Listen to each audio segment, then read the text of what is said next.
morning and welcome to the Hobby Breakfast Show, kicking off your morning with Wargaming Chat. Your hosts, as always, today are myself, Arnold. We also have OT.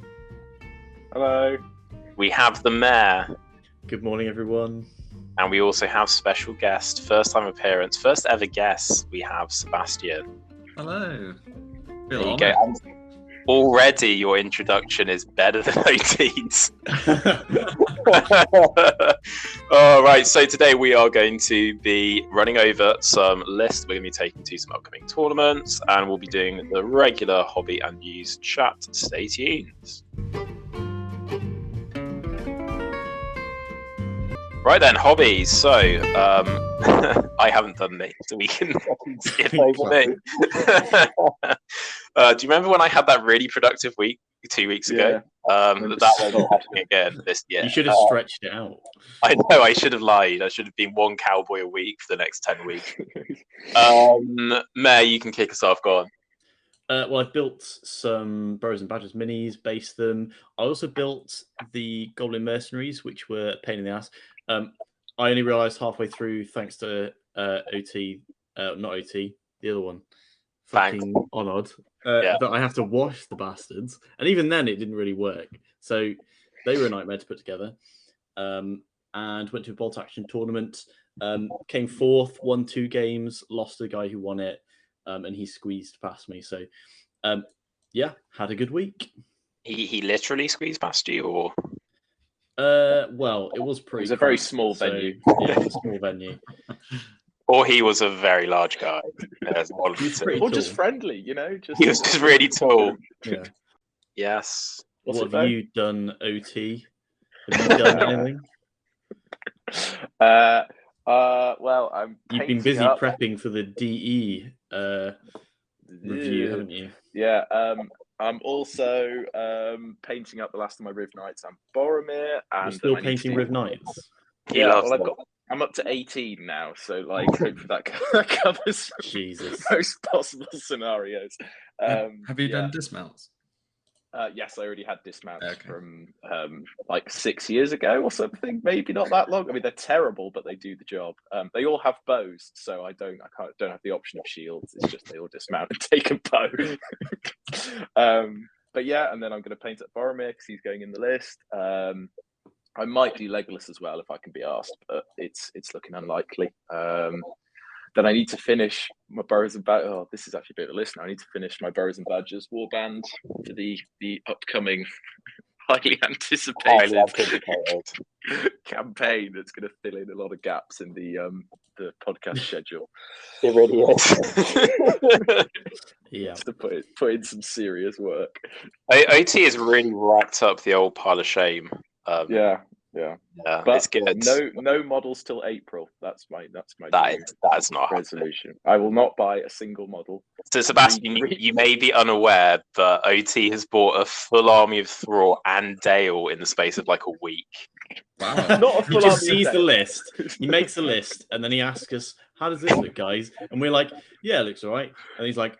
And then the next day, it's like, look what I got in the mail. Yeah, it's like, good, I already bought it.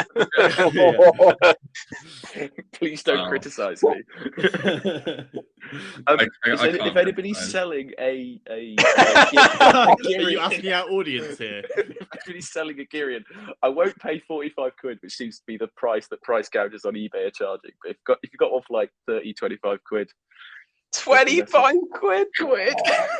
Just ask our mates in China. Wait, no, my mates are all in Russia. No, I can't. You're Russian. All of them. Oh, fuck's sake. Sebastian, have you been doing any hobby? You can kind of like, you don't need to do just this week, but like generally, what have you been going up to hobby-wise? So I've for those people who obviously don't know me, I mainly do Lord of the Rings miniatures. So I don't go into branching into too much other stuff apart from a little bit of Star Wars Legion. But at the moment, I've actually been working on my hobby desk and painting it. Yeah, so we'll put a picture in. I'll send a picture. Oh, sure, yeah. So it's made of all the whole sort of hobby zone modular sections, and I basically decided to paint it because I was fed up of seeing the sort of brown cardboardy look. But in terms of actual miniatures, I've been slowly sort of burning away at an Easterling army because it's Does it include the Dragon all Emperor? the new stuff.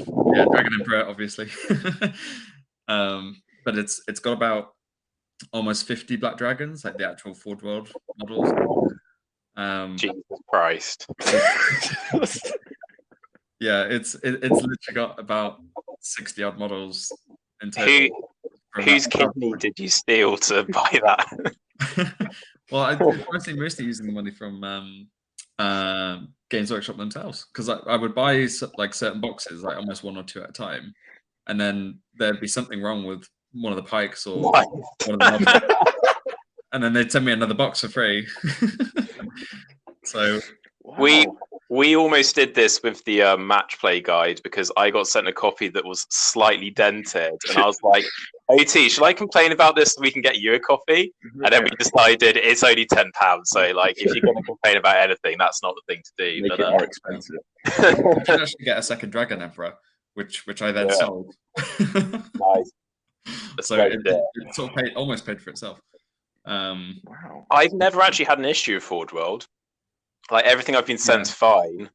I should probably check the Hobbits I've been sent, actually, because I still haven't opened them. The thing is, like, They haven't got any gangly swords coming out of them. Yeah, or stuff that's that's like a spike. Spikes are always the worst. Anything that's got something like that's got a really sharp tip is just going to get sort of cut off or snap in the box.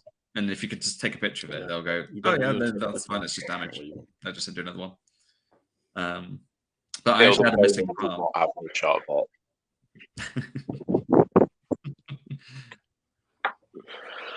Yeah, that's pretty much me. I mean, this project's probably going to take me until next sort of December to actually finish. Yeah, and for those listeners who are used to our fucking schmuck, Sebastian is actually good at this stuff, and there's an awful lot more work than we do. Every army Sebastian has won a painting award.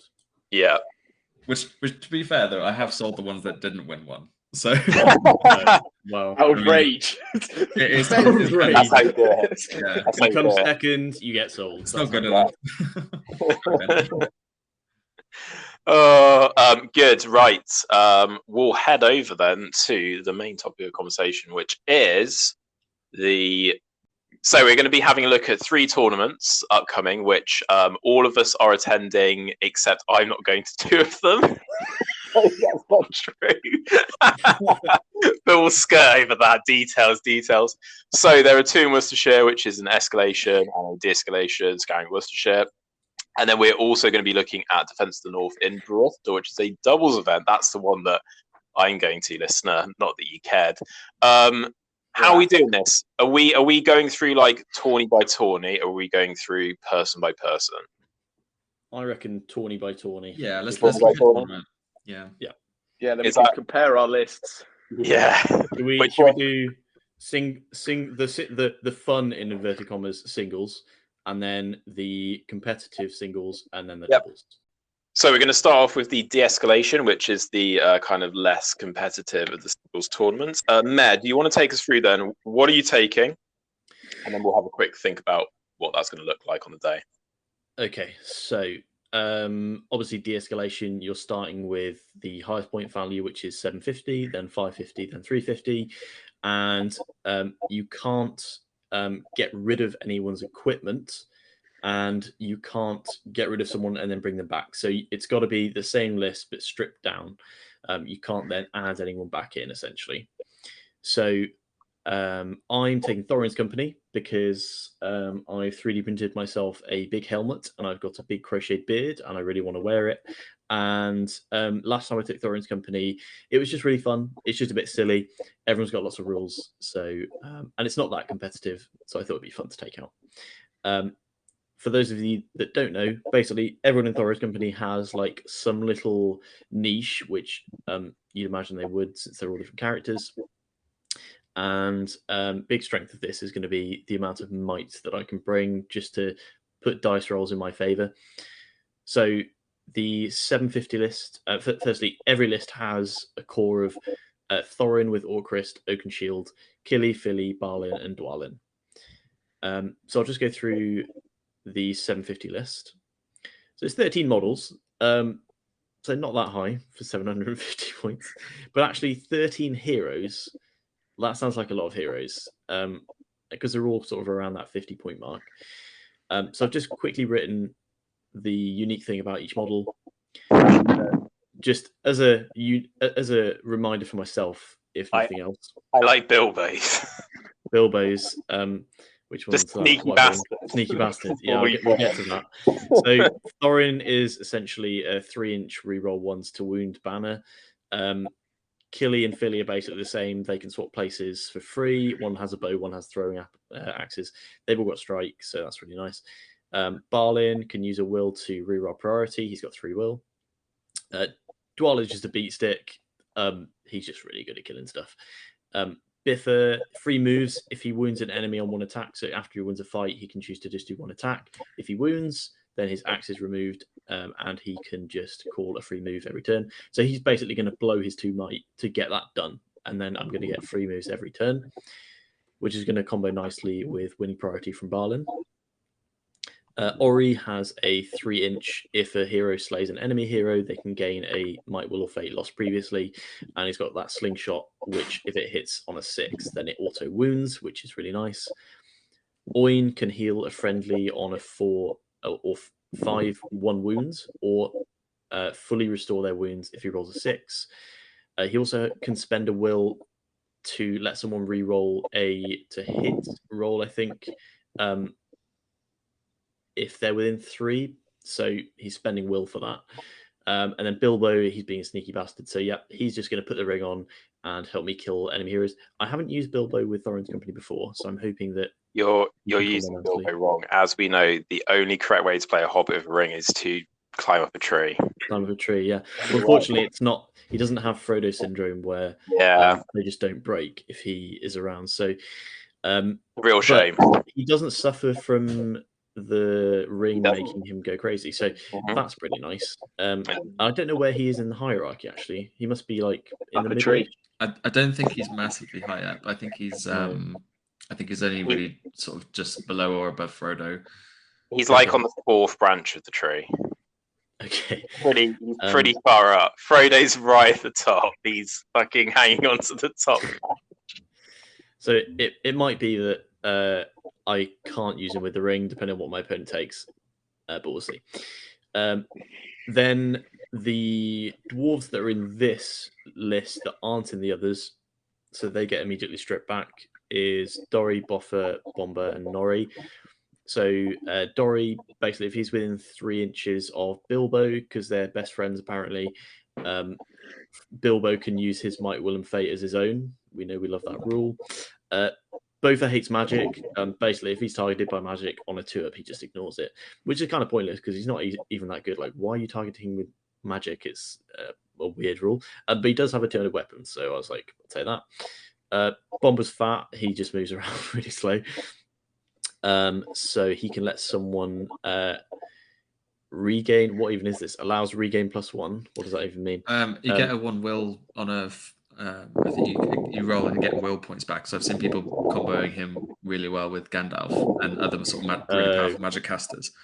That makes sense. So that's probably what I should have done then. But I'm thinking he can combo with Oin because Oin can use his will to let people reroll, which isn't as good because I'm like having to use these abilities for a guy to use something that's basically a banner, but way worse. And then we've got Norrie, who's just a little bit of a beat stick. What I could do, which I'd like your opinion on, is out of those last 4, I could get rid of 2 of them and have Gloin. And Gloin's a bit more solid combat-wise, but I figured because I'm really low on models, I'd go for the extra 2. So I could potentially get rid of like Bomber and Norrie, or I don't know. I like having Dorry there because he can combo with Bilbo and maybe pull off something that's quite nice, but I don't really know. Personally, for me, I think Gloin is one of the best combat heroes in Thorin's company. Like people sort of try and take him in normal dwarf lists because he's quite strong. So I think as well, just thinking about your model count, if you've got 13, it doesn't actually make a difference to your break if you go down to 12. So like you would still break at the same level, but I think actually you'd really benefit from someone extra to help kill models, because in 750 points, like on average, you're going to be facing about 40 to 50 models. So yeah, I mean that's still like fairly good odds for an all hero list, but yeah. But you don't have many killy heroes. Like, I mean, who's your best combat hero? Well, they've all got Dwalin? might, and they're all like strength 4. They've all got like 2 attacks, pretty much. So they're all like fairly solid fighters, and you know, I can try and manipulate the battle so that hopefully I don't get fully surrounded in the first turn, and I can sort of fight in a line, or you know, use my low numbers to my advantage. But yeah, I think I'll probably drop 2 then for Gloin. I mean, Nori's a beat stick anyway, and he's not even that good of a beat stick, so I might get rid of Boffer and Nori because they're just sort of both a bit meh, or maybe Bomber, I don't know, whoever's worst in combat. So that's the big list. So then, yeah, we sack off the bottom 4 from that. So we keep Biffa, Ori, Oin, and Bilbo. Again, I'm starting to wonder if maybe I just toss Gloin in there because he's just good. And then the last list is Thorin, Killy, Philly, Balin, and Dwalin. I'm not really sure. Thank God that the films made all these characters so indistinguishable, so I know who the fuck we're talking about. Well, that's why I've written all their little rules, you see. Yeah. I did have to get the book out because I couldn't remember. Yeah. It's like, thank God you've written fat next to Bomber.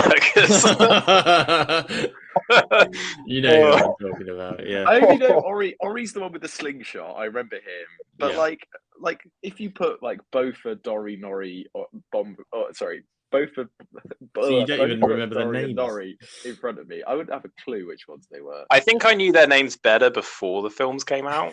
Yeah. So go on then.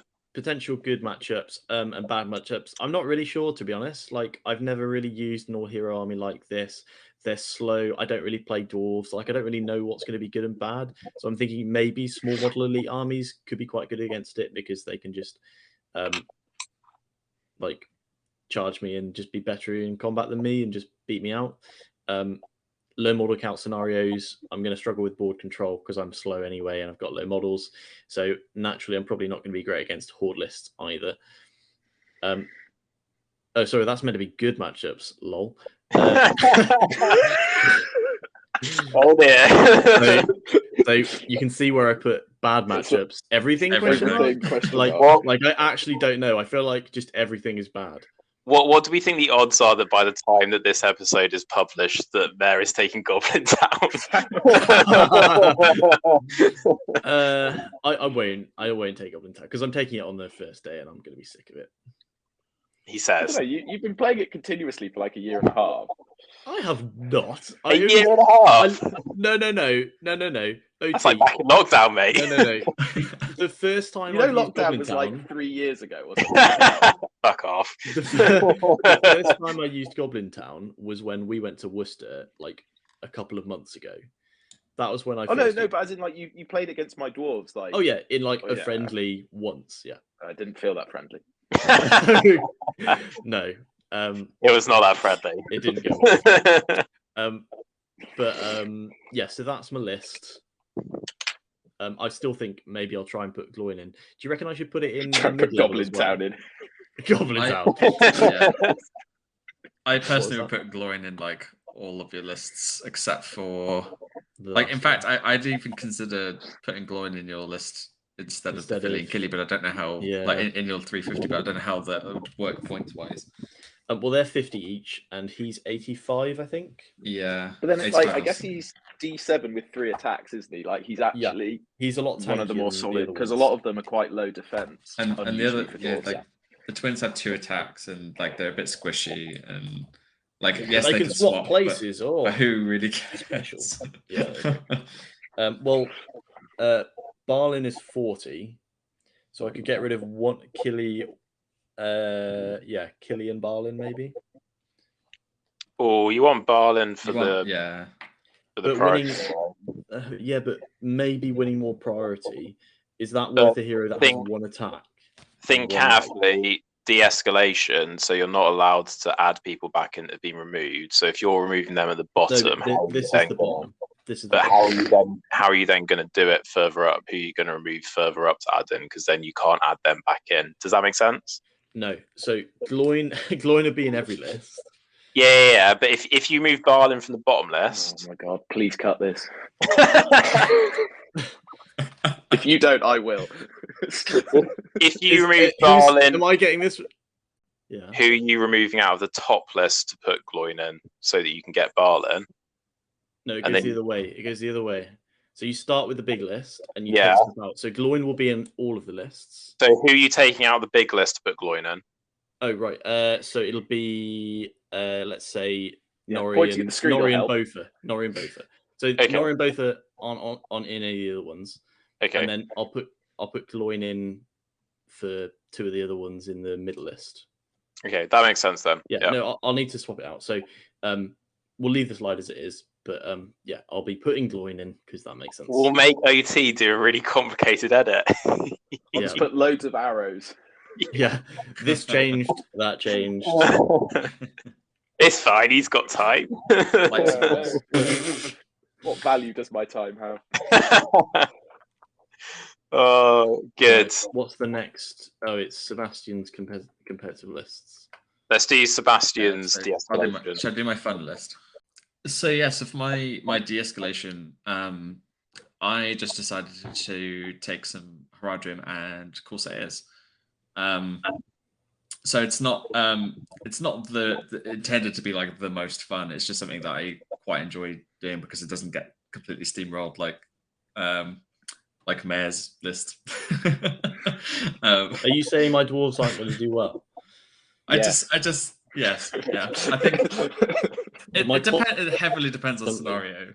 But like when you've got like one or two pools which are like favored for all hero lists out of 6, it's kind of like you're likely to lose the majority of like scenario. Yeah, I'll just take Goblin Town.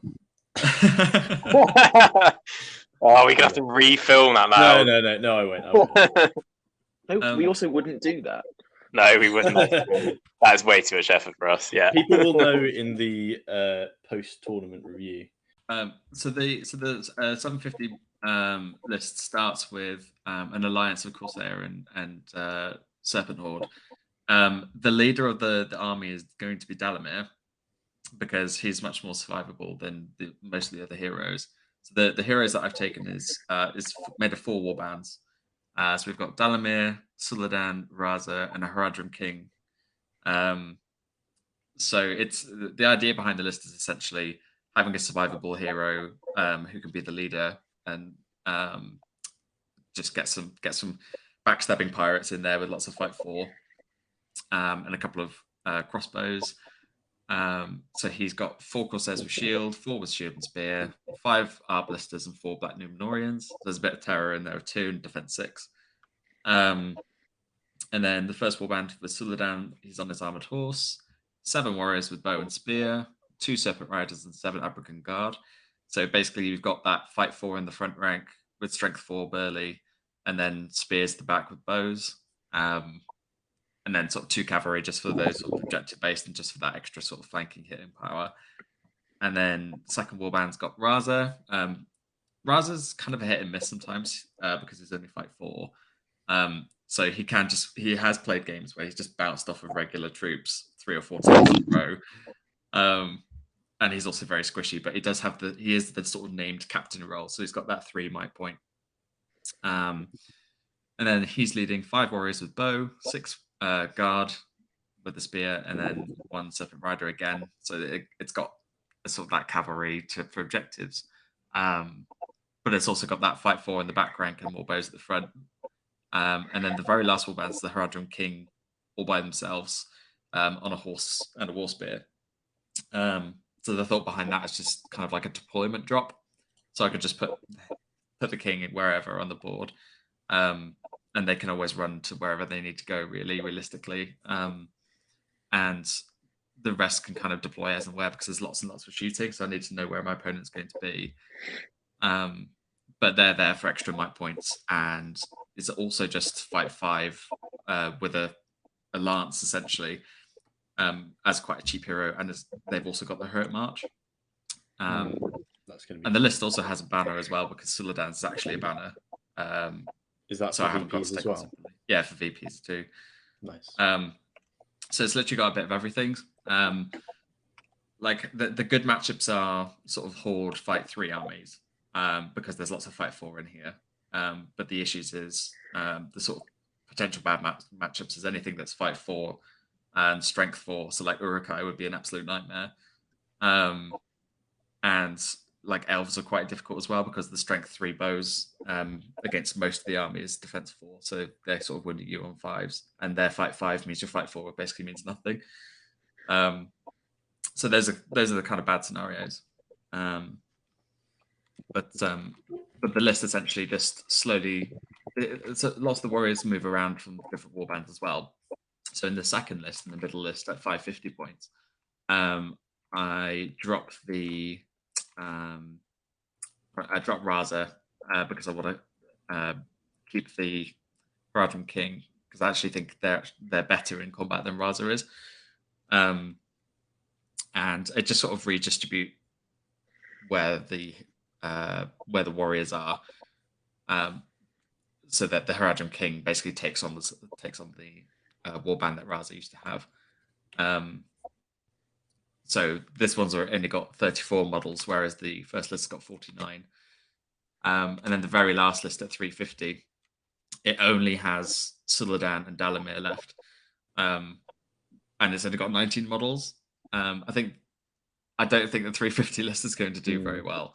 I think all of our 350 lists are going to be pretty sucky, to be honest. Rude. Yeah, I definitely almost considered doing Eagles at one point, because you could still take Guahir and like 2 Eagles at 350, and I think that would be really competitive. That would smash, yeah. I'd love to see your Eagle army on the table. That would just look so cool. But, yeah. I wouldn't want to face it, but I'd just witness it would be fun. I have really enjoyed it. Yeah. It can be a real like I have played a game where I think I got tabled in like 3 turns though. Because I could see that being a thing. Yeah. Was it against Isengard? No, actually, it was against the Mordor Goblin Town. list.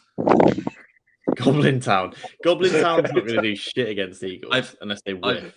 I've played against Goblin Town with the Eagles 3 times, and I've 12-0'd every single game. See? Oh, there we go. That's where the meta's going then. I appreciate that little voice break from her there. Yeah.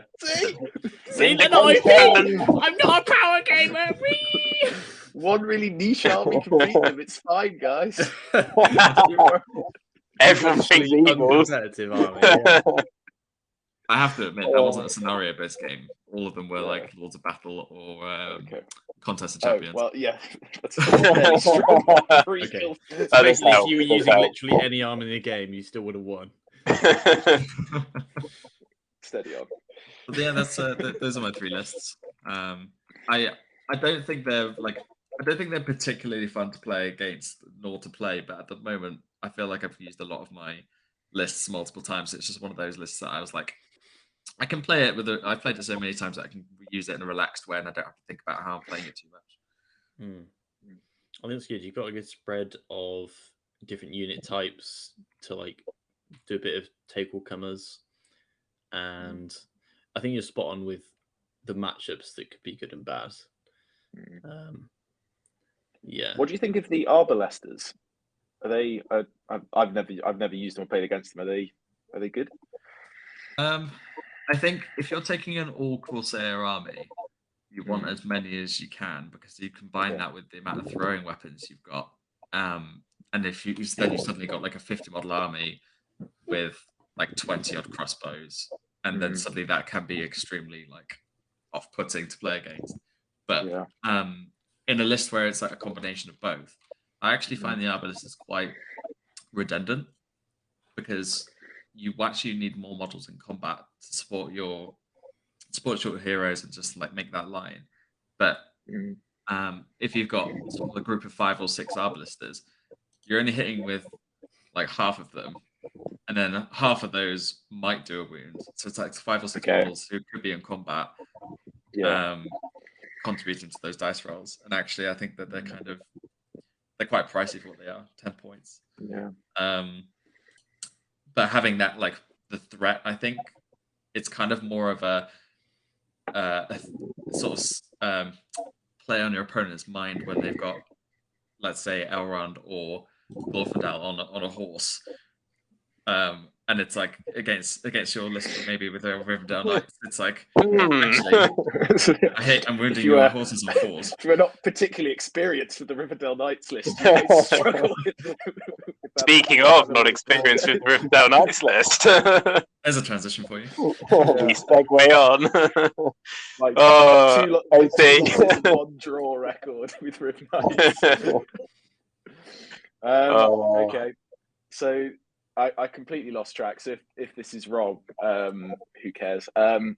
This is my de-escalation list starting at 750 and making its way down. There's a bit of a theme. It worked better when it was escalation. I'm quite annoyed. Sorry, I haven't looked at this before. Souls. Theme. What the fuck is that? What's happening? The theme. Look at what he's fucking read for theme, for fuck's sake. Brilliant. Oh. Battling their various daddy issues, Boromir and Legolas join the crew. Elrond begrudgingly accepts them. They're all different. They are. Well, there's a developing Let's theme. do it one at a time. We won't read the next ones yet. I look forward. He's gonna fucking like the beginning of his battles. He's gonna like fucking explain his list like it's a fucking holiday, and he's like recapping the last episode.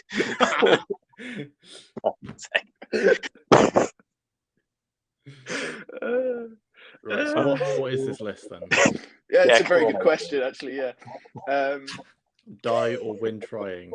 Yeah. Nice. Basically, what happened in my previous games with Riv Knights is I ran out of might, so I solved that by getting Boromir and putting him on the list. It's a very brute force way of fixing that. The tipping scales. Yes. You might find that you don't have enough models now. No, it's fine. There won't be an issue. Yeah, and so essentially, Boromir is just in there because he's going to be calling a lot of marches and moves, and then he's going to die. I think is going to be the vibe. And Elrond's really good if you can get him into combat, but I had to keep using his might for moves and marches. So I want to try and save as much of that might as I can, so he's actually useful in combat. Yeah. I love how Legolas is just on his own. Yeah, I mean they're both going to be on their own. But yeah, there's I mean, to be honest, I'd actually outnumber you, Mayor. Bizarrely, that's a really niche, really niche. Yeah, I probably would. I would just have to send Bilbo off to attack you on his own. Yeah, well, up a tree. Yeah, so I don't know. I feel like it's a fairly standard Riv Knights list. I think you need the banner in there so you actually do something on the charge. But like in the games I have played with it, all three of them, I did find that on that big charge turn with the lances, you do a lot of damage. So this is just about getting as many of those charges as I can. So moving down to 550, you can read the theme again. I don't think it needs explaining. I think you should read it. No, I don't think anybody wants that. Boromir has decided he prefers his real dad over Elrond.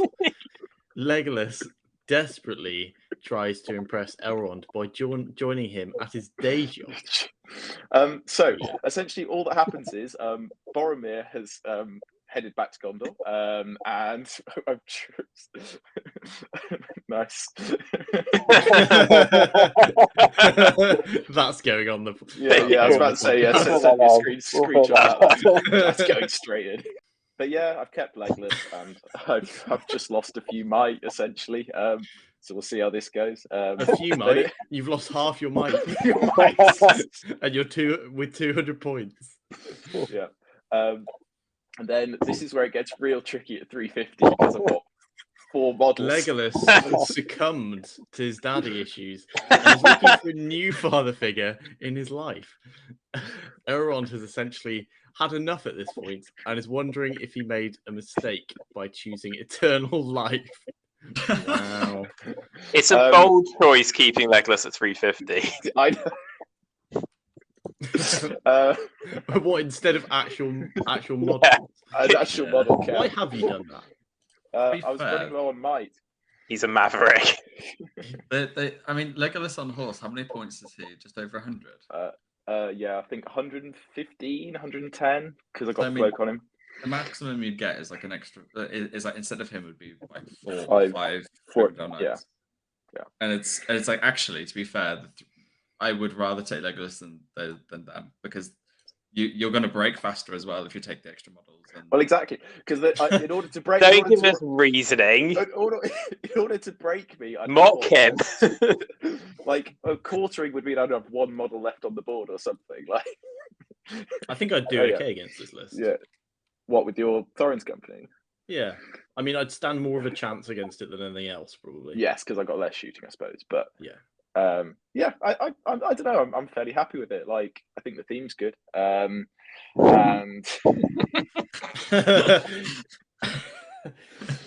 I think the one problem.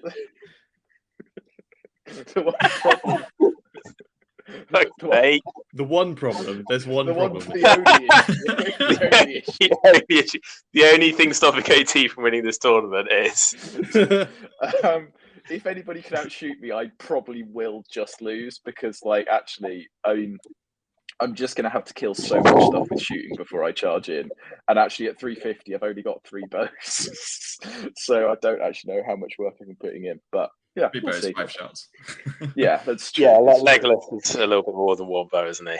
And I think actually having that 2+ knocking around for sniping mounts would be really good, because at 350, if they bought 1 big hero on a horse and you can knock that out, that would be really nice. So yeah, I mean, I'll play it better than I did last time, because I can't play it much worse than I did last time. So we're on an upward trajectory. Guaranteed 1. Yeah. And your good and bad matchups. Yeah. You've put good matchups, opponents who panic, also any armies that I can outshoot. Makes sense. Yeah. Bad matchups, horde armies, potential problem. I think it's only a problem if you can't fight them properly. Heavy magic will cause problems too. Yeah, potentially. Anything with more shooting. Yeah. Makes sense. But I don't know. I think I'll be able to crack, like, shield walls and stuff like that, maybe, just because, like, I don't know. It depends. At higher points, I think I would struggle to get through, like, a big shield wall. Like, if people are bringing lots of Easterlings, I think it would be a tricky one, for instance, or Gondor at that kind of point. Yeah, I was about to say, I could imagine someone taking Faramir on a horse or Boromir on a horse with just Phantom Court Guard or something. Yeah. Or an elf list that's got Celeborn and maybe like 5 pikes and like a couple of other warriors. It's kind of like 12, 50, like 30 models or so. Might be quite difficult to deal with. And, like, I don't know, I'm really going to struggle at, like, objectives and stuff. And that's the issue I really ran into when I played this last time, is, like, actually, in some ways, it's better to try and break as quickly as I can and just hope I have control of some objectives. Because I just don't have enough models who'll be able to stay on objectives. Something that might be quite tricky as well is that you don't know what the terrain will be like. And with a list like this, it's really difficult to say, like, how it will play on the table. It's heavily terrain based, or objectives are in certain positions where you're going to have to dismount or something. It can make it quite difficult. Yeah. So should we do the next tournaments? So that was the escalation fun, and now we've got competitive escalation. Should we do it the other way around? So OT starts and then we work our way back to Matt? Yeah. Yes. So OT, your more competitive Riv Knights list. You will have noticed there are some similarities between this list and the previous list. In that they're basically the same, except oh no, it's quite different. It's quite different. You got Glorfindel. Yeah. Competitive. How do you spell competitive? I hope it's right. like that. So 444, I've got 6 models. Oh god. Wow. But I have Elrond and I have Glorfindel. I've got 4 Riv Knights and I can't afford shields. So it's just unshielded Riv Knights.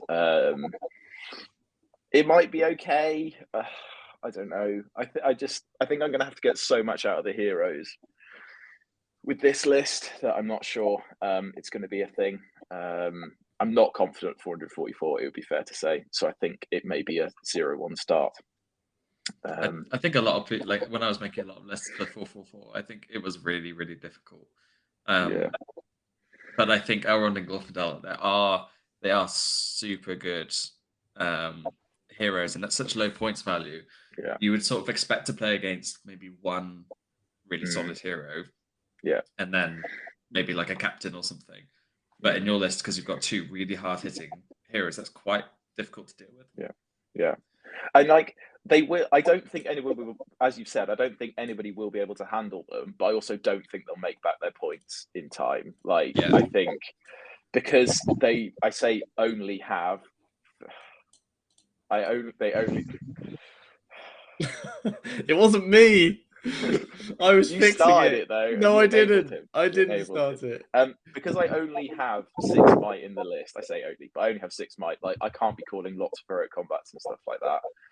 Although Glorfindel being fight 7, like you don't always need to strike, and that's quite nice. And like on Asphalath, he is moving 12, and like he is resistant to magic, all that stuff. So I'm hoping he'll put in some work, but yeah, I'm not very confident of 444.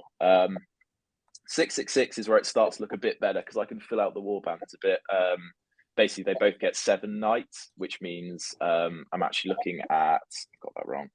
I'm actually looking at 14 bows, which is pretty good. Okay, which is 14 bows, which is really good. I actually found in my games that I did use the Rivendell army bonus quite a lot, which is something I hadn't expected. But like, if you can get them into a decent spot and you can ignore the nonsense going on in the background as you're trying to talk to the people in front of you. For listeners, we're just like writing random shit on this card right now. You don't need to explain it. You don't need to explain it. Are we just going to leave the title I'll like just this? upload You just leave it so that it's completely. We're going to lose our context. editing privileges. And then the final one is where Boromir comes back, and he's essentially just a Mike Elrond caddy. and Glorfindel meet Boromir on his way to Rivendell and finally form their dream of an epic 80s style supergroup. So originally, when this was Deescalation, it made a lot more sense because Boromir, Elrond and Glorfindel were like an 80s style like supergroup, and then basically Boromir left because there was like creative differences, and it was just left with Elrond and Glorfindel going for like one last hurrah. But because it's now Escalation, it doesn't make sense and it looks a bit stupid. And it didn't look stupid before, of course. No, it's fine. But yeah. At this point, I'm actually quite confident, and this is also why I'm having to paint up my extra knights because I am now fully up to 18 knights, which I've never needed before. It is a very scary list. Yeah, it is. And with the Rivendell army bonus, if you can get them grouped up, they become like really good. Kind of like crossbows a bit, I guess, with like better shooting. I don't know, but it is it's pretty strong. I'm looking forward to hearing about how OT does at 888 points. Yeah. I think it depends what you come up against in the scenario somewhat, but I think it could be good in most of them. Yeah. It's definitely the sort of list that I would be pretty confident with. But I think the thing is, like 888 points. It's hard to sort of think about what lists come across because it's quite a strange points value, and I've not got a lot of experience at that points level. So in my head, all the armies I can think of are sort of about 750. So it's one of those lists which looks really, really strong. I mean, it's basically 900 points, isn't it? It's closer to 1,000 than. So if I think about that bridge between the 750 list and the 1,000 point list, like the ones that I've seen at tournaments like Throne of Skulls, like that's. Even then, I think this list would be quite good in 1,000 points. So it's at this kind of points level, you could see really big heroes with the warriors to back them up. Like I think when I took them before, I was coming against people who had like a dragon and some warriors, whereas like you could see people bringing like the Balrog and enough dudes to actually back him up and stuff like that. Like there could just be such big threats. Like, I mean, Sauron is entirely, definitely legitimate at this kind of points value. Like, and I don't have anything that can really take him on. I don't think it would. Yeah. Anyway, Well, you say that you've got 3 very strong heroes. it's true. It's true, and a lot of might. Yeah. Yeah. Although to be fair, a lot of that will be spent on hero moves, I'd imagine. Yes, it will be. Yeah. Well, and also if you march with Cav, you can move 6.5 inches and still shoot. I think is how it works. Oh no, is it 7.5? Because you get an 7.5. extra 7.5. 5. Yeah. Yeah. So you can indefinitely, well, for just 12 run. turns anyway. And with Boromir's 6 might, I could just. You might be able to just run the clock down. Yeah. Well, that's Mayor's plan with Goblin Town. It's just physically your opponent can't roll enough dice to kill you in time. Each model like this. Yeah. But yeah, that's me. I'm going to play a lot of Riv Knights over that weekend. So I'd be nice if I won one game. It's a very glass cannon list. It can go very Yes. well very quickly, but it also can go very badly very quickly. Well, basically what happened last time I took it is it started really well. I got overconfident and then I just instantly lost because. And then you made a mistake where you were like, I shouldn't do this, but I'm going to do it anyway, and then it lost me the game. Yeah, it did. Yeah. Well, did you enjoy doing that though? Yeah, it was really fun because there were like 2 turns where I was like, oh, this is going really well, and then he just whipped out his heroes, and I was like, oh no. Yeah. Fun was Yeah. When And your if you get knights the banner suddenly snipe, get charged, yeah, and they've got 1 attack. and then they're literally just like high elves, and you just lose, and yeah, I don't know. Like as soon as I'm getting trapped, it's really worrying because like I feel like a big strength of this is hitting, and then if you want running away, which just didn't happen for me. I took it. Yeah, thanks, Honoured. You're welcome. Right. It's the only contribution I'm going to make. Yeah. Let's do Sebastian's competitive. Yeah. Yeah, so for my sort of more competitive list, I mean, to be honest, I didn't really think about which one was which, as in for the tournaments. I just sort of thought which armies do I have that would work well at different increments, and at such odd points. 444, 666, and 888 are very odd, and I've not done them before. Yeah. So my lists are all from SBG Legion. And my first list at 444 points is Bolg on his Warg, 6 warriors, good bad warrior, with shield, 6 warriors as well with shield and spear, 2 good to bad berserkers, 1 warbat, and a second warband of a goblin mercenary captain and 10 goblin mercenaries. Basically, the idea behind this list is to hope and pray that the scenario is something objective based, like seize the prize or sort of domination or hold ground, anything where it's like a number of models, whilst also having Bolg as like a backup if it's something like contested champions, or it's just sort of like it's trying to make sure that he is throughout all of the lists, making sure that Bolg is there, and that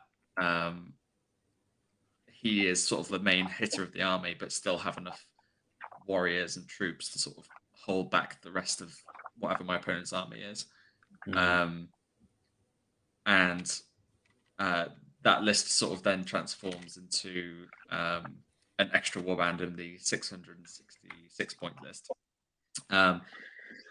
where it's the exact same list for the first 2 warbands, except 1 extra goblin mercenary in the goblin captain's warband. But I've then got a good bad captain with the shield, 5 more warriors with shield, 4 with a spear, 1 with a banner, shield, and spear, and a berserker, and also a warbat. So the list then has 2 warbats, so that's really good for those scenario objective based games. The goblins can also do their deployment within a piece of terrain on the board. So if there's something that I can sort of really utilize and either surround my opponent's warband or stop my opponent from shooting me with something just by putting a screen with goblins in front of them, or using them just as purely objective grabbers. But the reason why it's not 66 points is because in the third list, I've then It's added your boy. Azog and Warg. And with heavy armor, because if I Jesus. made the list 666 points, then I wouldn't be able to add The heavy Azog armor. and the heavy Yeah. armor. So I Yeah. just 'Cause basically he's what? play one goblin down. 225, isn't he, or something? With the level of kit you've got on him, I think. 'Cause he's, Something like that, yeah. Is he If I have a look. or is he 215 maybe? He's 165 basic with the white warg is an extra 50, and the Yeah. heavy armor is another 10. 225. Jeez. So yeah, he's quite expensive. But it's just then at that points level having Azog and Bolg is kind of just nasty. Yeah, because I've played massive games at doubles list that myself and Mayor would have gone to. I went to, but he couldn't go. And it was Azog and Bolg. I think it was about 1,400 points. Oh, was it the doubles? Oh, I'm so annoyed I didn't go to that now. Yeah, it was doubles, and I just wanted to take the fucking troll and control him and just have him smash into shit. Yeah, you had to play against some really nasty lists. I played against a really nasty list, but actually in the first game, I managed to one turn kill the Balrog using Bolg and Azog, because it's just but to be fair, in that list, Azog had the flail, so he was doing D3 wounds to the Balrog. And he wounds all heroes on a 3+, doesn't he, or some shit? Yeah, he wounds all heroes on a 3+. And actually, to be honest, Bolg is usually well. At least he's not as bad as the Dragon Emperor. No, but why on a 3+? Why not a 4+? What? I don't. Because then he'd just be Aragorn, but the same. So he's obviously better at killing people than Aragorn. Higher fighting. He's better obviously better than Aragorn. I mean, the film's very clearly established he's better than Aragorn. Yeah. He can't even beat Legolas. What? That's bold. Sorry, please. Sorry, I'm talking about bold. Even I remember the Hobbit films better than that. Jesus. I know, and I've because you hate them. And I hate. So that's that. Those are my lists. I mean, it starts with 27 models up to 41 and then 42. So nice. I think. How do you feel about Azog? In what sense? As in well. Slightly cynically, he's D7, which is good with the heavy armor, but he does only have one fate, and I know the white warg gives him an extra fate, I think. But I think, for instance, if you came up against my list, I would be wounding him on 6s, and if I'm shooting all the bows at him, which I probably will be doing every turn, is that a concern? He's definitely not a glass cannon. Obviously, he's pretty powerful, but he isn't as tough as some heroes, maybe. Yeah, he does suffer a little bit from that, but I think his strength lies with the fact that he starts at fight 7, and that against shooting, there'll be a lot of models in front of him, so there'll always be a certain amount of in the ways, but there are some lists that you just can't really avoid shooting, like your list, for example. There's so many bows that if you start calling things like heroic accuracies and everything else, then it's definitely going to be difficult to avoid the warg dying. I do find that the same issue with Bolg is that once he's off his warg, he is really difficult to start getting that ball rolling. I remember watching you playing a recon game against Assault on Helm's Deep at Ardicon, and nice. You were on a couple of tables next to me, and I kept looking over. And at one point, I saw Bolg trying to make a break down one of the flanks, and then a couple of turns later, I noticed he was dismounted and he was closer to Sebastian's board edge than the opponent's board edge now. So he just ran him up trying to get out, and then he got dismounted, and then he was just kept in the mud, wasn't he? Getting flying D6 inches backwards. By all of the ballista shots. Yeah. So just rolling really quickly. That's a fun Legion, isn't it? Do you know we put that in Fantastic? That was a good idea. It's the best, yeah. Absolute trash.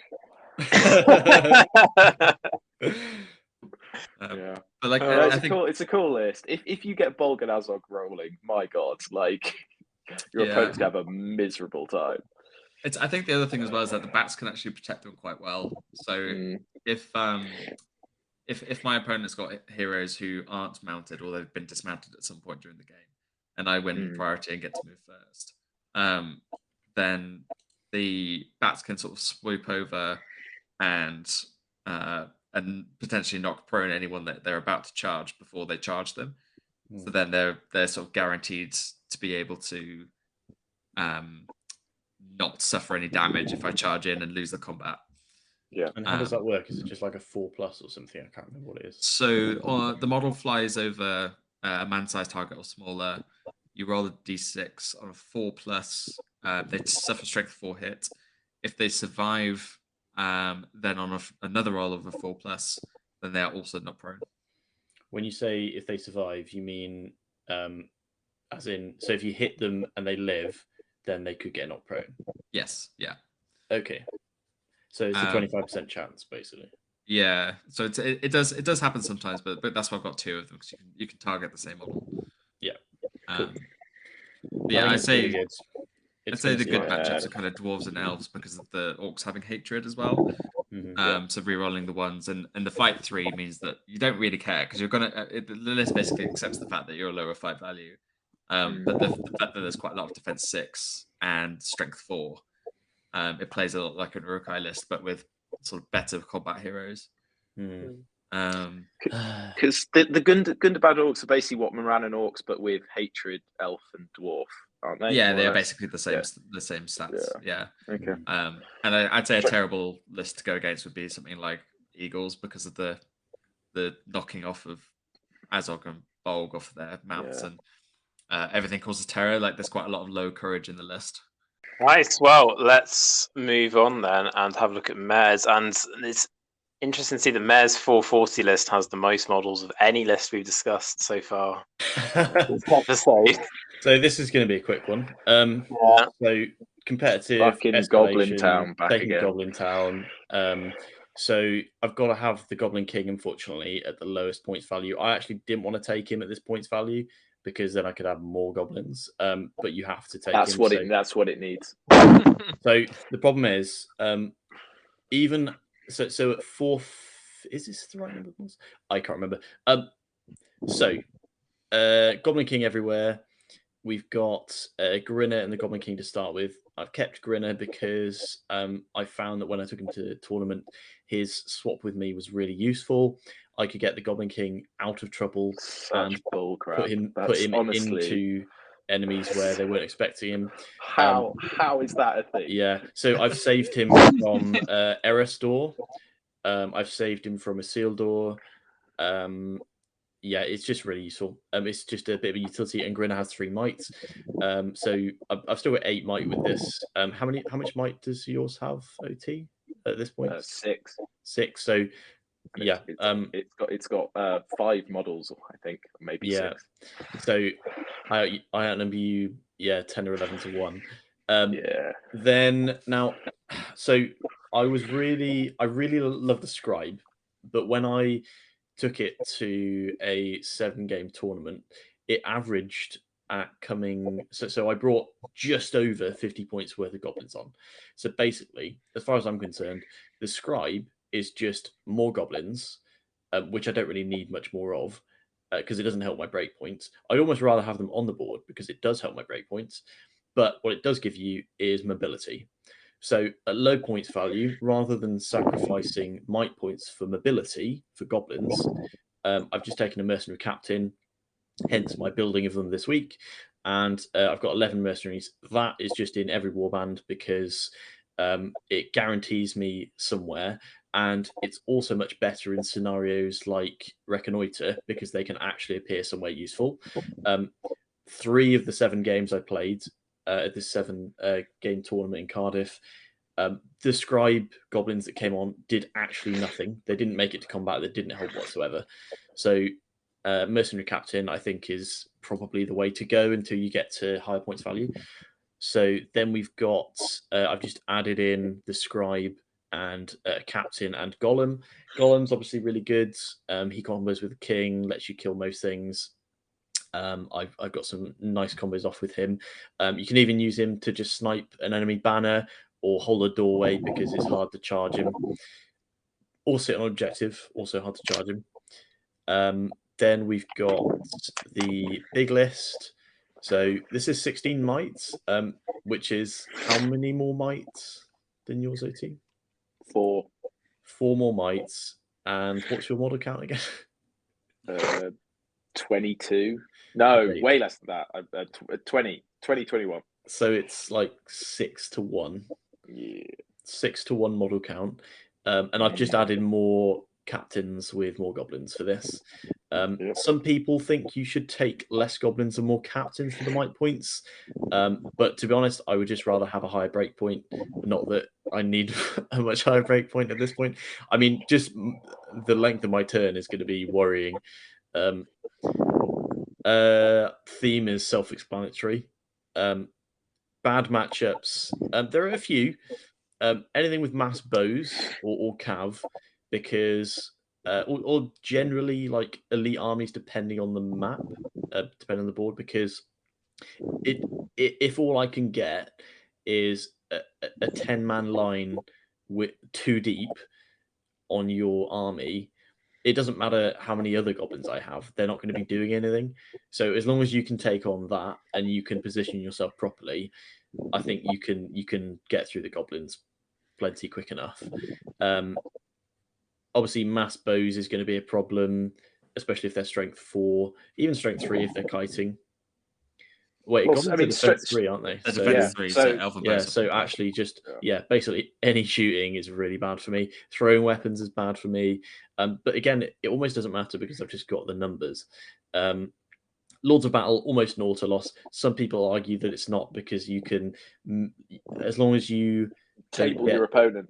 what, as long as you only get, or is it that you don't get doubled on points? Yeah. So if you keep them from doubling their kills on you, as long as you break them and kill their leader, I think you can win. I can't remember exactly how it works out. Or you can at least draw it. But I don't think it's. I mean, it depends on the matchup, but I really think it's like 90% As lock. long as your first turn movement takes the full 2 hours, it's a guaranteed draw. That is true. I'll just go for that. There you go. Or one thing that I maybe should have done in the game I lost in Cardiff was just send the Goblin King forward and hope he kills guys, and then just sit back and wait, I guess. I did try like I did try and throw a goblin at him because I thought, well, if I can just snipe a guy, then I can just like run away and he'll just have to come out of his position. Have like a really long conga line of goblins. But you also Behind don't the have Goblin enough King. space on the on the board to run away, do you? No, like, that's you don't true. have enough room to fit your 124 model. No, and I counted, and I definitely have enough goblins, so that's a bonus. Good. Potentially, Contest of Champions could be bad if they've got a way of mitigating the Goblin King straight away, or if they've just got a hero that just goes beast mode on my goblins. Yeah. Elves are bad for me because they ignore Blubbery Mass. Anything with an Elven Blade, basically, or anything with the One Ring makes Golem far less useful. Good matchups. Yeah, pretty much everything else. Literally everything else I'll probably look at and be like, I can probably deal with this. Probably not Eastlings. I don't know why Eastlings just smash me. So yeah, that's my competitive lists. I mean, there's not much really to talk about on them. No. Should we let Onod talk now so we can do our doubles list? Okay, fair enough. I don't deserve to talk. It's fine. Yeah. Yeah, let's do the doubles list. Should we start with Mary and Sebastian or us? I think we need to wait for yours is the crescendo. Yeah, Okay. I feel like we should And get ours is basically out of the just way. Goblin Town. Yeah. Because it's the same. Do you want to talk about? You can talk about it, Sebastian. Just a different voice saying the word goblin. So for doubles, to be fair, Mara and I don't have that many armies that match or sort of ally well together. by Which is ourselves. amazing when you consider how many How armies. many armies you both own? Well, as Ogre and Goblin Town are meant to ally, aren't they? Well, they've got. I think they're sort of convenient. They're convenient, aren't they? Which isn't really. It's not really in the spirit. No. This is a TBHL event. Yeah. 90. So we've got. Yep. We've got the Goblin King. With 16 goblins, Grinner 12 goblins, Golem and the Goblin Captain with 12 goblins. That's Mayor's part of the list because we have to split it into 2 sections. I figured that because I've got experience with the King, Grinner, and Golem, they're like the most finicky part of it. Yeah, they are the toolbox of the list. So the part that needs a bit more focused handling than the rest of the list, which is basically my Goblin Scribe with 12 goblins, 2 mercenary captains. So my list has the Scribe with 12 goblins, 2 mercenary captains with 10 mercenaries in one and 9 in the other, and a captain with 18 goblins. So that brings a total of 800 points, 97 models, with 15 white on the table. Yeah. So it's basically this very similar good matchups and bad matchups to Mayor's lists because it's essentially Mayor's lists at 800 points. So the tournament is a singles game, as in a singles scenario, and then a double scenario, and then a single scenario. So there's only one double scenario, which is good because they're all shit.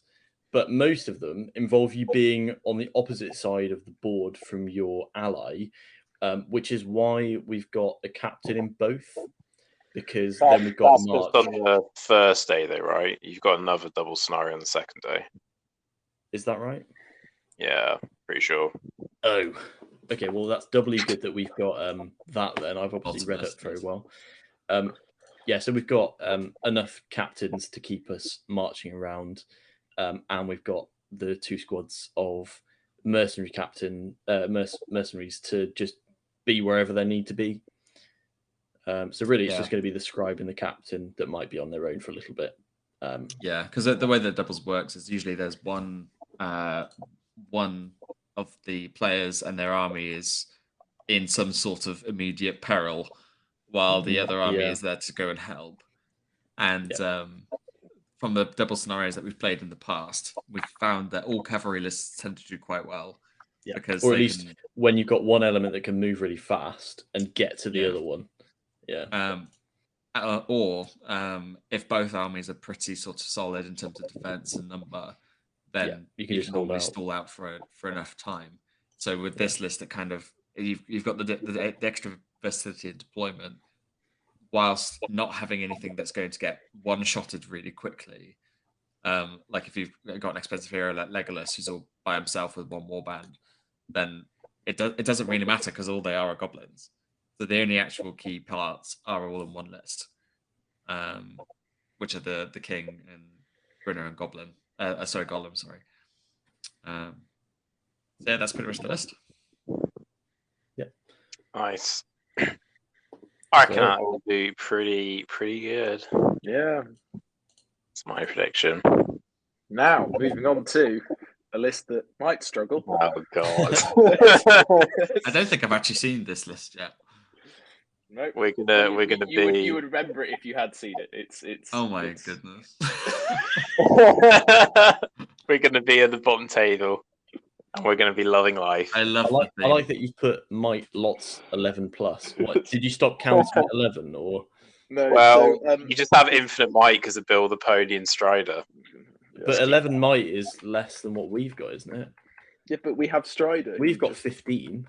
Yeah, but we have more than you do. We have a 3 might point each turn is what the plus. Plus regenning from Bill potentially. Yeah. He can't use might when he's dead. Just saying. It's true, but no one would kill Bill. No one enough to kill Bill. That's a different movie. Yeah, there's a whole film about that. You can go through yours first. Go on. This list's really bad. It is. We're just taking it for the theme and to have some fun. Yeah. So it's basically like when Elrond comes to help Frodo Which when they're doesn't running away from him. No, it doesn't. We've made it up, but it might have happened. It's like a loose kind of crossing the river, and stuff. Yeah. So you can tell it's bad because I've also had to put a random high elf warrior with a shield in. I actually think we shouldn't have that. I think it's actually better I think it's better not to have it.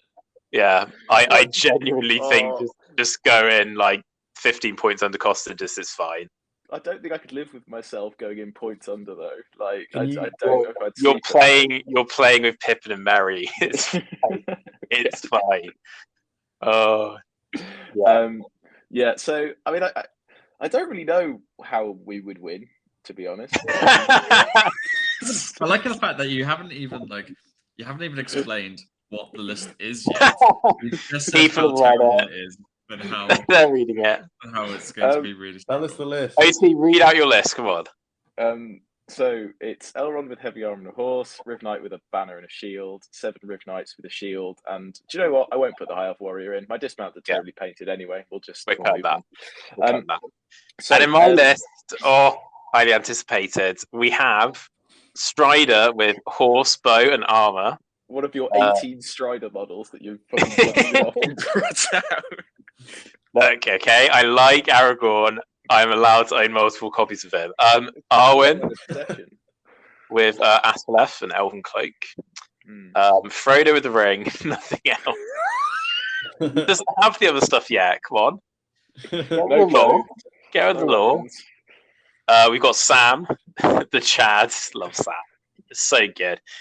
Pippin, Merry, and of course Bill the Pony. Oh, I hope Games Workshop are happy that I fucking bought that Forge World kit just for this model. It is a really good pony. It's a lovely model. It's a lovely model. Yeah. Oh, yeah. Prospects of winning 0. Can we get that fucking Gimli quote in? Certainty of death, small chance of success. What are we waiting for? Yeah. What are we waiting for?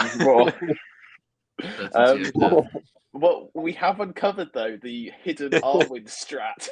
Oh, the hidden Arwen strat. The heroic march Arwen, yeet her up. Knock people over, run back. Yeet her up 8.5 inches, Wrath of Brunnen, and then yeet her back 8.5 inches. It's what all of the comp players are doing. It really is. The thing is, if she's doing it through a wood, like if she like runs through a wood and runs back, like might actually be a thing. Yeah, and then regen the might from Bill. It's perfect. The will, but yeah. Stonks. Yeah, it's not very good. It'll be fun though. It will be fun, and we do have lots of might, will, and fate, which will be useful. Yeah, and I get to wheel out my Aragorn conversion. Very cool. That'll be fun. We do like Aragorn. And your hobbits. You spent a while painting those hobbits. And my little hobbits. We'll have a good time on the bottom tables. Yeah. And we'll be full theming. Yeah. Remind me, how many points is Glorfindel on horse? 170. A lot. 170. Okay. I was just trying to work out whether or not you'd be able to fit Elrond and Glorfindel instead of having your knights. So you just have Elrond and Glorfindel. Or hero. Yeah, and then Aragorn. Well, there was briefly a period when I knew I had Boromir where I was going to do Glorfindel, Boromir, and maybe Legolas, but it doesn't work points-wise. But yeah. I don't know. The problem is if you put Glorfindel in, you could only have like one knight, I think, because of the way the points would work. Yeah, but I mean, I think the issue is that the list is basically like bad. Balls to the wall.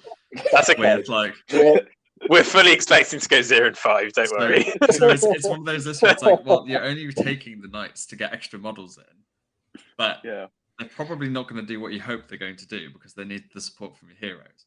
You could take Glorfindel. I would personally take Glorfindel, which is also more lore accurate.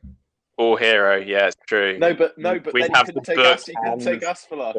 Well, you can't have duplicate. Oh yeah, you could have to have one Asphaleth. But This does solve my issue of not wanting to paint a white horse, though. So there you True, go. I think you should do it. It's a I perfect solution. personally would do that because then you've got Aragorn, Elrond, and Glorfindel just dipping in, and Bill the pony. And then then regenerating on Bill. Oh, Proper. good. The main Yeah. aim of the weekend is how many models can Sam kill? Yeah. And that is all I care about. So Sam will be going straight into combat. And we will be seeing how many models he can tank. Because as Mare knows, Sam is deadly. It is weirdly that good. double pan combo. Just vicious. Yeah. He should be able to take a second pan that gives him an extra attack like Thranduil. I'm just saying, like, 10 points for an extra pan. Yeah. I'm looking forward to playing it, and I hope that I'm the only person at the tournament with Bill the Pony. That's my aspiration. I think we might be the only people with a lot of these models. Like, Yeah. I think it would go really down well. To be fair, and I think like all your opponents will enjoy playing against it, and I think that it's an easy win. Not necessarily. They're just like, oh no, we couldn't win a game yesterday. Oh, thank God. They're like, yes, we're going to get 90 points to the GBHL. If they're playing you, they're probably not in the top. Yeah, that's great. If they're playing us in the first game, they're like, oh yeah. 12-0. Springboard. Should we do some predictions? So that we can reflect. I think our predictions have been heavily implied in the last. So you're thinking 5-0 loss. I think we. How many games? Is it 5? It is 5. Okay. Well, 3 of those are single scenarios. I reckon we'll get at least 3. I reckon 3 in a draw. 3 wins. I think three wins would be ideal. I think it depends. It does depend a lot on scenarios, and like the list is really reliant on luck, and our opponent's just not knowing how to play against a horde of models. I think we'll get one that's like an auto lose, and one that's really close where we might lose it or might just get a draw.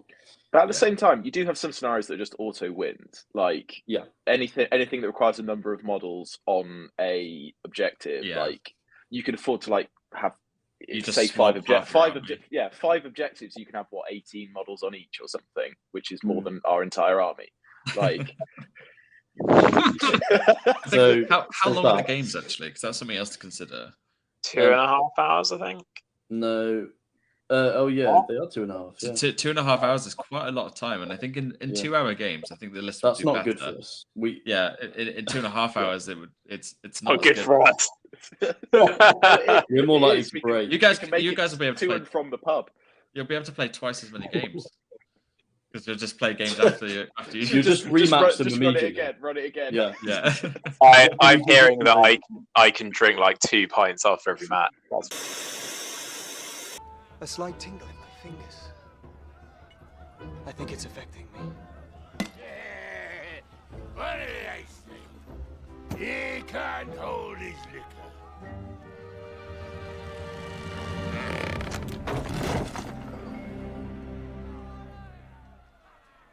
Game over.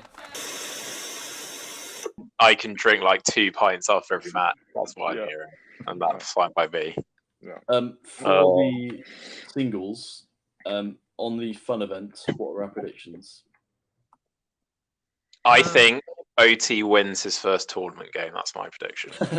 I think I will win a game. I think I'm much more likely to win in the de-escalation than the escalation.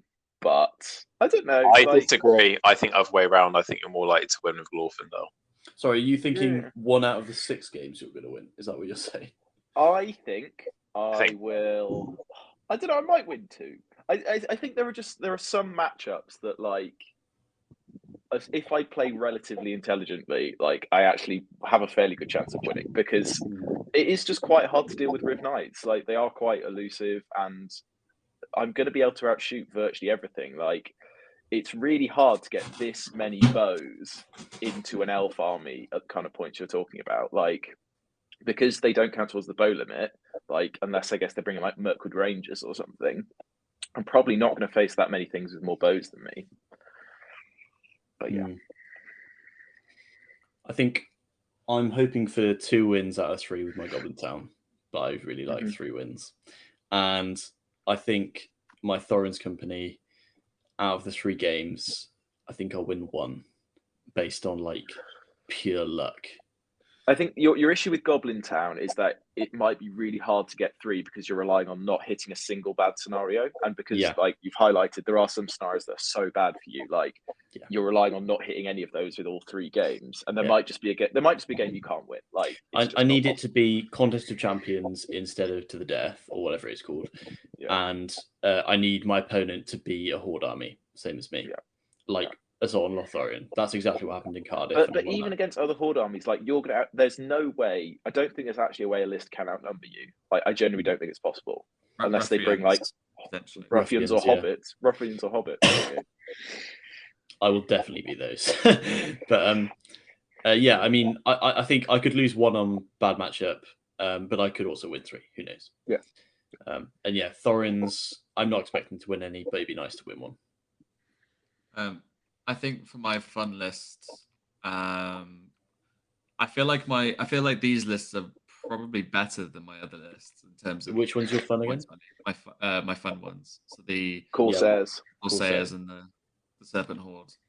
I just think that they've got that balance really well. So I think I might potentially win 2.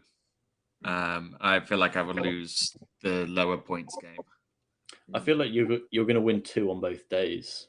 I don't know why. Or you might get a win and a draw with Azog. I feel like I was going to say, I think my competitive lists, I think I might go 1-1-1. Yeah. I get a draw somewhere in there. I think you could also win 2. You might even get a win 2 and a draw. Like, I feel like they could be really good. Yeah, I think it's just very dependent on scenario and lists because they are very toolboxy. Yeah. But anything that's hero focused, especially with your like competitive list, you've got like just in terms of hero kills, you've got because that's what Bold wants to do anyway. You should have such a good shot in those kind of scenarios.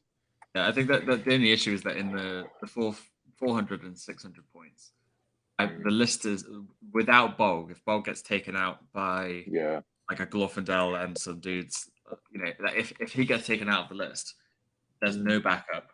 Like how's Bolg against magic? Does Bolg get resistant, or is he just will? He's really susceptible to magic. So if they've got like a ring wraith, for instance, like that could be. Yeah, he just has three.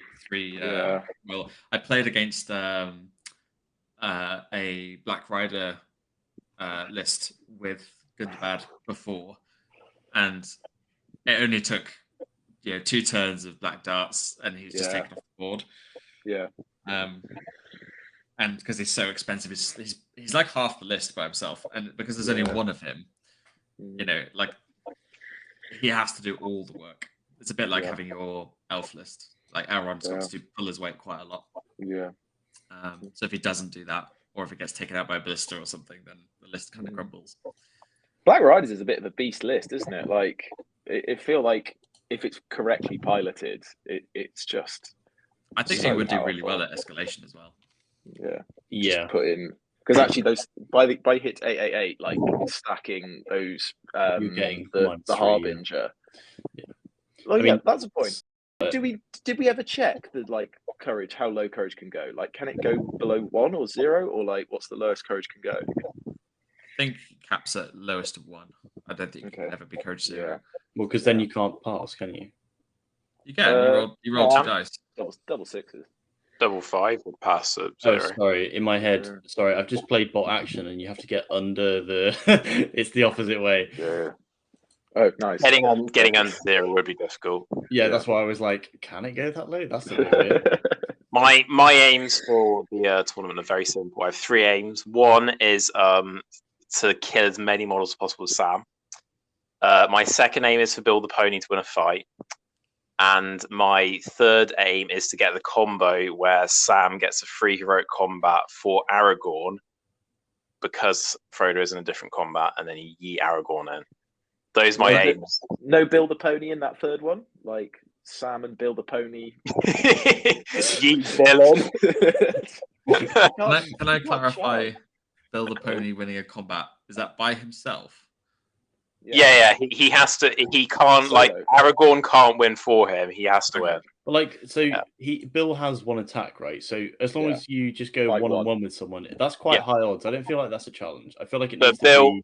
Bill can't charge. No. What do you mean he can't charge? He's not allowed to charge. He's not allowed to charge. Oh, he's not allowed. Yeah. So I need my opponent to charge him with someone shit enough that he can beat. Right. Okay. No, I think that'd be quite hard because I think people have a heart, and I don't think they'd ever charge him. Oh. Yeah, just put him in a doorway or on an objective. He win because no one wanted to kill Bill. I think Bill's going down ASAP. At the beginning, you need to like show your opponent the model and be like, "This is my favorite model ever. I just finished painting it." This was donated by my family member, recently deceased. Can Bill carry the prize? The prize? No. Can't he? Why not? Are you sure? He's an infantry. Surely, I think he can. I mean, bats can. So I don't see why not. Eagles can. Wow. Why couldn't That's Bill? that's He the can carry power it in gamer's his choice because nobody's killing him. Perfect. I think we might win a game. Can you imagine? That's how we win the game. Your opponent charges Bill on the final turn, loses the combat, and Bill carries it off the board next turn. Wow. What a moment that would be. Well, good old Bill. That was our tournament preview. Yeah, should we quickly discuss news? Yeah, sort out the FAQs. There we go. Main to orders are up. Yeah, there's some nice stuff. I'm not buying anything. I've decided. Famous last words. No, I've decided not to buy anything from Games Workshop for a while. I'm just like not vetoing them. Just I feel like I don't want to like feed into this. Like they up the prices and then everyone panic buys and then they make a load of money. I'm like, no, like I'm just not going to. You could sell it on eBay for a profit. A very small profit. No, because like the next army I'm building up is 3D printed anyway, so it's just like I'm just going to do that and just not give them money for a bit because I just feel like they don't need to do what they're doing. There's not a lot on this mid to order, to be honest, that I would say was particularly worth grabbing. I was very tempted by the little golem with fear just because I kind of want to paint that, but I think I might just buy it on eBay from someone who divides it up. Yeah, I think you'd be paying like £5 for that, and I think that would be fine. Yeah, battering rams 20 quid. Yeah, it feels a bit much. I would have said that would be worth about 15. Yeah, it's a shame it doesn't have rules. I mean, if you want to play War of the Ring, then that is a sweet purchase. Just bank on Watcher coming back around in a few years. Yeah. If I was making a display or something, like if I was to field Uruk-hai on Helm's Deep, then I would probably pick one up. But it's it's going to stay on there forever, isn't it? So yeah, it is a cool model, but yeah, it's difficult to justify those ones where you're like, what the hell am I actually going to? It's like Gimli on Dead Uruk-hai. It's like that. I would really like to own that, but I have no purpose for it. Yeah. So ultimately, I'm just not going to spend the £10. I think actually, what it could be quite cool and useful for is if you wanted to make some conversions for your Legion, so you could use them to carry bombs or use them to carry bolts for your ballistas or something. If you want, are they metal or fine? They're metal. They're metal. Okay, nice. Yeah, no, you could make some nice bomb crews with them. Actually, to be fair, I assume that they're going to be cast like all 4 separate, and they'll just have like open. I think the ram comes separately, and I think they attach their hands on.